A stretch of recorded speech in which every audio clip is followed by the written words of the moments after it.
By utilizing 3D printing, we're able to tell a story about superheroes and love and conflict and action and adventure. There is no feel like the feel of stop motion. If you want to create something from your head and it doesn't exist and it can't exist, you animate it. Be super cool, be super cool.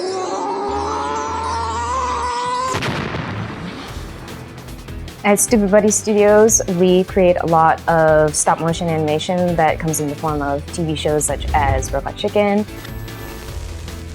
Buddy Thunderstruck, and SuperMansion, as well as things like commercials and short spots. Within the last 3 years, we've incorporated 3D printing into the fabrication pipeline. The Perfactory printer has been great for us because we can make aesthetic changes much faster than had we hand sculpted them.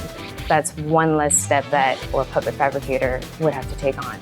With 3D printing, we're able to save a lot of time because it's already all broken down, fits together, works the way you want it to.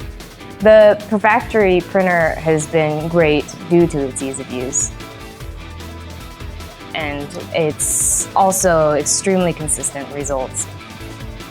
Sometimes we do characters with things like really fine crow's feet around their eyes or hair detail and scales, things like that. And R5 Gray has served our purposes for both getting that really beautiful amount of detail, but then also lasting throughout the stop motion animation process. For a show like SuperMansion 3, we have 3D printed a large majority of the show. Pretty much most of what you see on a lot of the human characters is 3D printed except for the fabric. To be able to print all of their accessories, we are running the printer twice a day, every day. Even loving the old school techniques as much as I have, I would definitely say that a show on the scale of SuperMansion would not have been able to be done with the budgets and timelines without 3D printing. Stop motion is the oldest form of animation, and it really ties in the imagination with the real world.